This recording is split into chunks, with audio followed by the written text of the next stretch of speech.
안녕하세요. 정신과 의사의 인생 이야기 대전 정광설 정신건강의학과 원장입니다.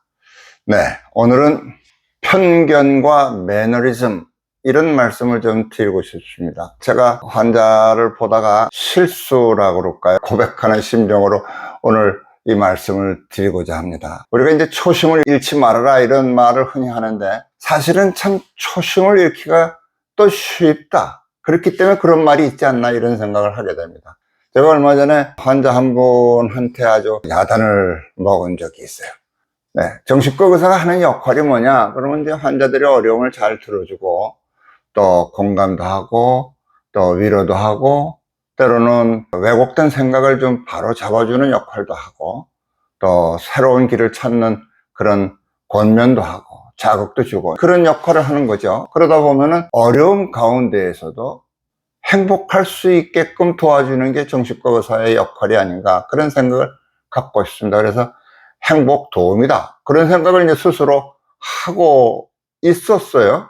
그런데 한번 제가 행복 도우미가 아니라 나를 찾아온 환자를 아주 불편하게 만든 일이 있었습니다. 40대 초반의 남자분인데 들어오는데 뭐 민소매라고 그럽니까? 이 짧은 러닝 비슷한 그런 입고 오셨어요. 한쪽 팔에 문신이 아주 가득 차게 있는 분이었어요.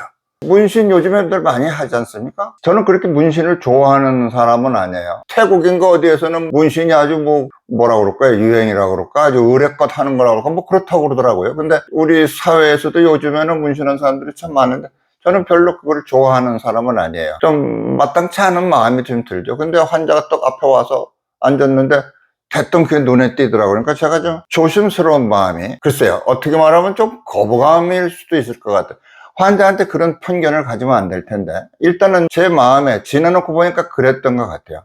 그러면서 이분이 이제 쭉 자기 불편한 걸 얘기했는데 부부 사이의 여러 가지 문제에 대해서 쭉 얘기를 하죠. 조심스러운 거는 한쪽 얘기만 들어갖고는 평가를 하고 판단을 하면 안 되죠. 반드시 양쪽 얘기를 들어봐야 나름대로의 비교적 객관적인 도움이 될 수 있지, 한쪽 얘기는 그분의 주관이 많이 들어가 있는 얘기이기 때문에 조심스럽죠. 그래서 남편이나 아내가 와서 이렇게 얘기를 할 때 아유 그건 남편이 잘못됐군요, 아유 그건 아내가 잘못됐군요 이랬다가는 의사가 고소당하는 경우도 있습니다. 의사가 너 잘못했대, 네가 돌았대 뭐 이러면 그게 의사가 나를 만나지도 않았는데 나에 대해서 뭐라고 얘기를 해? 그렇게 하고서 문제가 되죠. 그래서 저희들이 특히 부부지간에 갈등이 있고 또 어떤 상대가 있어서 갈등이 있어서 와서 얘기할 때는 굉장히 조심스럽습니다. 경계하면서 듣는 경향이 좀 있어요. 열심히 이제 들었는데 얘기를 다 하고는 또 내가 핸드폰에 적어왔습니다 그러면서 이렇게 내놓는데 핸드폰이 깜깜해요. 평소에도 얘기하면서 적어오는 분들이 있어요. 근데 이렇게 A4 용지 같은데 적어왔으면 이렇게 대충 제가 읽어보거나 그럴 수 있는데 깜깜한 핸드폰을 이렇게 화면을 툭 들이밀기 때문에 보는 것 같다가 잘 안 보이고 그러잖아요. 그래서 아 됐습니다 그러고서 놓고서 이제 같이 얘기를 하다가 우선 많이 힘들어 하니까 약을 좀 드리죠 그랬더니 어우 대뜸 화를 내더라고요.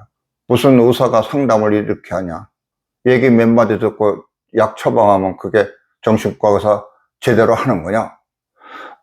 갑자기 당황이 됐어요. 통상은 이제 얘기 듣고 몇 마디 권유하고 우선 많이 힘든 부분에 대해서 이렇게 다독거리고 이제 불안한 것도 가라앉히고 뭐 잠도 못 자면 잠 좀 자게 도와주고 이제 그렇게 처방을 하는 게 보통 이렇게 흐름이죠.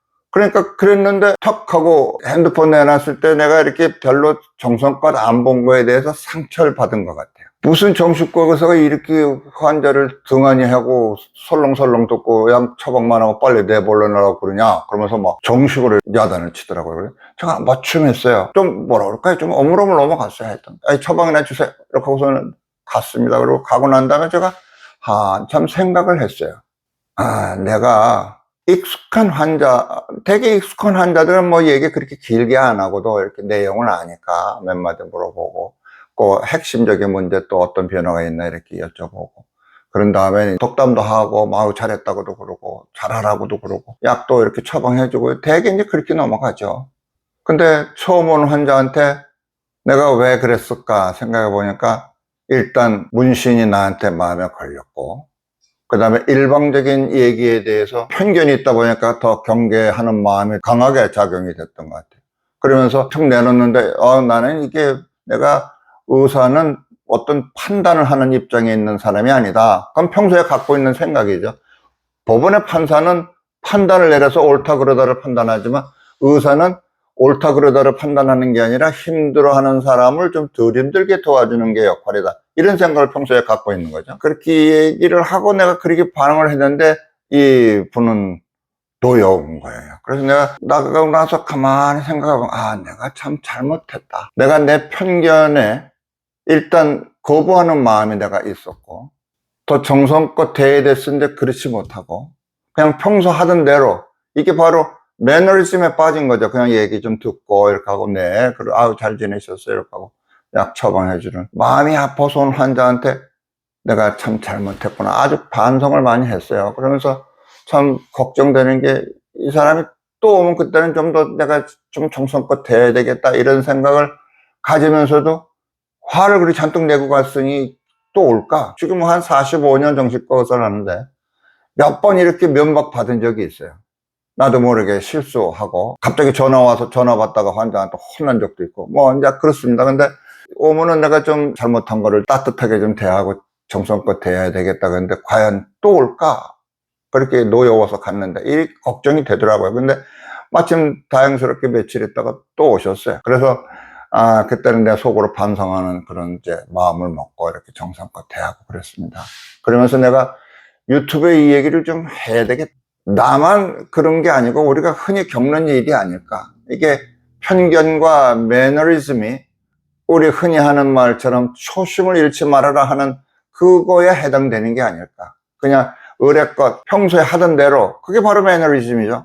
나한테 찾아오는 그 한 분은 절대적인 존재인데 나는 여러 사람을 대하니까 여러 사람 중에 하나처럼 대하다 보면 이게 잘못되는 거다. 그래서 나 이러지 말아야 되겠구나. 이제 나이가 좀 됐죠 제가요. 근데도 아직 이렇게 어린애처럼 정신 못 차리고 내가 반성을 많이 했습니다. 그리고 우리가 흔히 이런 편견과 매너리즘에 빠지지 않을까 이런 생각이 들어서 오늘 제가 죄를 고백하는 그런 마음으로 유튜브에 이 마음을 전합니다. 여러분 혹시 저처럼 나름대로 편견과 매너리즘에 빠지지 않고 하루하루를 아주 정성껏 본인이 할 거를 최선을 다해서 행하면서 보람을 느끼고 사시는 여러분이 되시기를 기원하면서 오늘 이 말씀을 드립니다.